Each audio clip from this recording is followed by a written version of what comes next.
দূর থেকে দেখেও সাবেক আর বর্তমান টাইগার দুই অধিনায়কের আলাপনের বিষয়বস্তু কিছুটা হলেও কি অনুমান করা যায়? কানপুর টেস্ট কিভাবে বাঁচানো যায় তামিম হয়তো সেটার পরামর্শই দিয়েছেন। আবার এটাও হতে পারে শান্তর সঙ্গে নিজের জাতীয় দলে ফেরার প্রক্রিয়া কেমন হবে সেই ধারণাই নিয়েছেন খান সাহেব।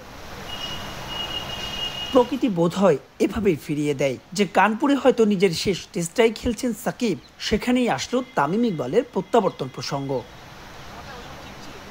দুদিন পেছনে ফেরা যাক। ব্রডকাস্টারের সঙ্গে এক আলাপে তামিম জানিয়েছেন জাতীয় দলে ফিরতে ইচ্ছুক তিনি, তবে সেক্ষেত্রে সতীর্থদের তাকে গ্রহণ করতে হবে ইতিবাচকভাবে। 4 কিংবা 5 ম্যাচ নয়, তাকে নিয়ে জানতে চেয়েছেন সুনির্দিষ্ট পরিকল্পনা। তারই কি প্রথম ধাপ শান্তর সঙ্গে এমন নিভৃতে আলাপন? ঘড়ির কাঁটা পেরোয় শেষ হয় না কথা।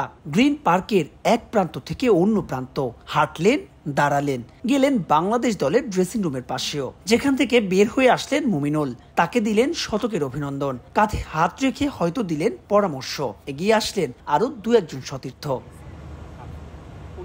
তামিমের জাতীয় দলে ফেরা না ফেরা অনেকটাই নির্ভর করছে তার সিদ্ধান্তের ওপরই, কারণ এই ওপেনারের বিকল্প এখনো তৈরি করতে পারেনি বিসিবি, বিশেষ করে টেস্টে। তবে সেই টেস্ট নিয়ে তামিমের আগ্রহ আছে কিনা উঠেছে এমন প্রশ্ন।